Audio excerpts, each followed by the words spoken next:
আজকে আমরা একটা মজার অঙ্ক সলভ করব।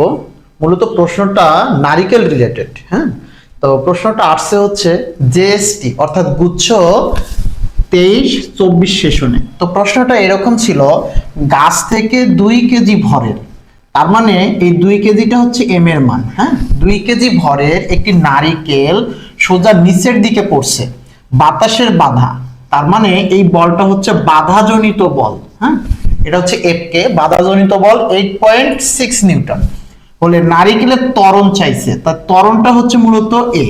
এখন ব্যাপারটা আমরা যদি একটা নারিকেল গাছ নরমালি অঙ্কন করি, সেই নারিকেল গাছ থেকে মনে করেন যে একটা নারিকেল কোন দিকে পড়তেছে, খাড়া নিচের দিকে পড়তেছে, তাহলে নারিকেলের ওজন W equal to M G, যা খাড়া নিচের দিকে পড়তেছে, এবং এই নারিকেলের উপর যে বাধাজনিত বল, বাতাসের বল এফ কে, তার নারিকেল পড়ার বিপরীতে কাজ করবে। এখন এফ কে বিপরীত দিকে আর ওজন খাড়া নিচের দিকে কাজ করার জন্য এর একটা নিট বল আছে, সেই নিট বলটা ধরে নেই এফ। হ্যাঁ, তো অতএব আমরা এখান থেকে পাচ্ছি যে F equal to W minus F K, কারণ ওজন খাড়া নিচের দিকে আর নারিকেলের উপর যে বাধাজনিত বল এফ কে তার বিপরীত দিকে, তার মানে ওজন যদি পজিটিভ সাইন হয় তাহলে এফ কে হবে নেগেটিভ সাইন। তাহলে এফ ইকুয়াল টু নিউটনের দ্বিতীয় সূত্র ইকুয়াল টু আপনারা জানেন M A, W equal to জানেন হচ্ছে এম জি, আর এফ কে এর মান দেওয়া আছে কত 8.6।